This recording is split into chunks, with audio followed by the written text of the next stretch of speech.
ललकार लगाई के जो बयान दिया गया रेड्डी साहब की तरफ से, रेवंत रेड्डी की तरफ से, तो ये दरअसल डीएनए तो केवल बहाना था और असल में बिहार के लोगों का या बिहार के लोगों को निशाना बनाना था क्या? देखिए, ऐसा है कि कांग्रेस नॉर्थ इंडिया में तो समाप्त प्राय है। नर्मदा के ऊपर उसका कोई अस्तित्व तो है नहीं आज के समय में। देखिए, हिमाचल इतना बड़ा राज्य है, वही है, बाकी तो सरकार में कांग्रेस की है नहीं नॉर्थ इंडिया में। तो कांग्रेस को लगता है कि इंदिरा गांधी में आपातकाल में 126 सीटें दी थी 130 में से दक्षिण की। नॉर्थ में तो कांग्रेस इंदिरा गांधी के समय में भी खत्म हो गई थी। इस समय भी ऐसा लगता है कि कांग्रेस को अब नॉर्थ इंडिया से वोट नहीं चाहिए। उसे उसके नेताओं को कोई द साउथ लिखता है, कभी कभी लिखता है कि नॉर्थ इंडिया का डीएनए अच्छा है। एक तो कांग्रेस के सबसे बड़े नेता हैं, अगर मैं गलत नहीं हूं तो उनका नाम राहुल गांधी है।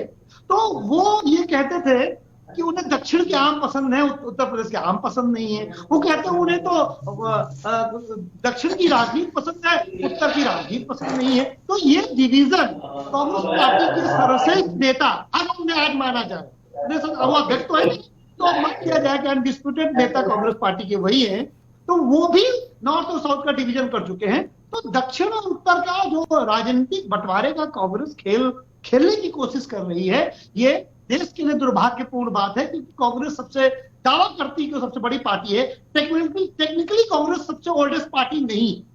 1969 में इंदिरा गांधी ने कांग्रेस आई बना ली थी। तो इस समय जो कांग्रेस पार्टी है वो 1969 की है।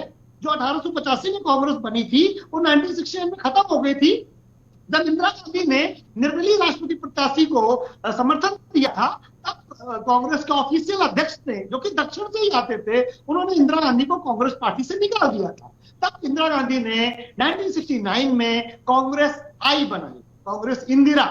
बाद में फिर धीरे से आई गायब कर दिया और फिर वो कांग्रेस हो गई। इसलिए कांग्रेस के भाई ये कहना बंद कर दें कि ये जो कांग्रेस इस समय है वो 1885 की स्थापित कांग्रेस है। ये तथ्यात्मक रूप से बात गलत है। ऐतिहासिक रूप से कांग्रेस अब जो इस समय इंडिया में है वो 1969 है। तो ये तो तथ्यात्मक रूप से जो आपने गलत बताया, तो एओ ह्यूम का अक्सर जिक्र किया जाता है भारतीय जनता पार्टी की तरफ से, वो लगातार निशाना साधती है कांग्रेस पर, फिर वो भी तथ्यात्मक रूप से तो गलत निशाना साधती है बीजेपी भी। देखिए, मुझे क्योंकि ऐतिहासिक रूप से बताना तो बता दिया, सारे लोग अपने अपने हिसाब से तथ्य यूज करते हैं। हाँ। तो इस समय जो ये ग्रैंड ओल्ड पार्टी की बात करते हैं, तथ्यात्मक रूप से बात करते हैं, मैं ये कह रहा हूं।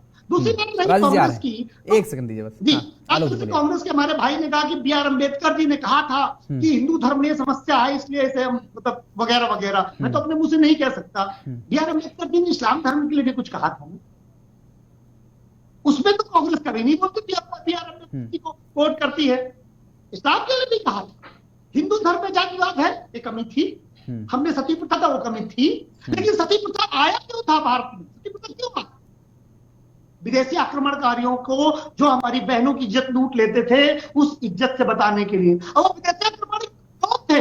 वो तुर्क थे, वो मुगल थे, नहीं थे क्या? तो वो भी तो बताओ। अधूरी बात बताते हो आप समाज को। ये बात